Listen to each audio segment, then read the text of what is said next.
بسم اللہ الرحمن الرحیم۔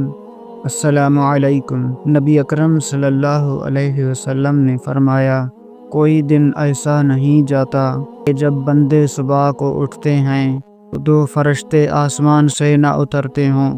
ایک فرشتہ تو یہ کہتا ہے کہ اے اللہ، خرچ کرنے والے کو اس کا بدلہ دے دے، اور دوسرا کہتا ہے کہ اے اللہ، بخیل کے مال کو تلف کر دے۔ نبی اکرم صلی اللہ علیہ وسلم نے فرمایا، ہر مسلمان پر صدقہ کرنا ضروری ہے۔ لوگوں نے پوچھا، اے اللہ کے نبی صلی اللہ علیہ وسلم، اگر کسی کے پاس کچھ نہ ہو؟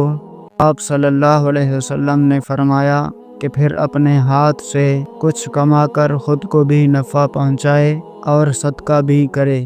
لوگوں نے کہا، اگر اس کی طاقت نہ ہو؟ فرمایا کہ پھر کسی حاجت مند فریادی کی مدد کرے۔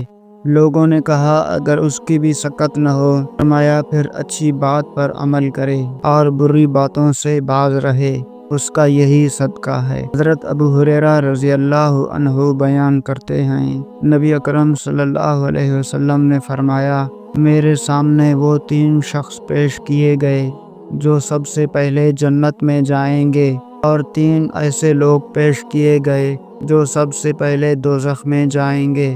سب سے پہلے جنت میں جانے والے 3 آدمی یہ ہیں: نمبر 1 شہید، نمبر 2 غلام جو اپنے رب کی خوب عبادت کرے اور اپنے آقا کی خیر خواہی کرے، نمبر 3 پاک باز عیالدار۔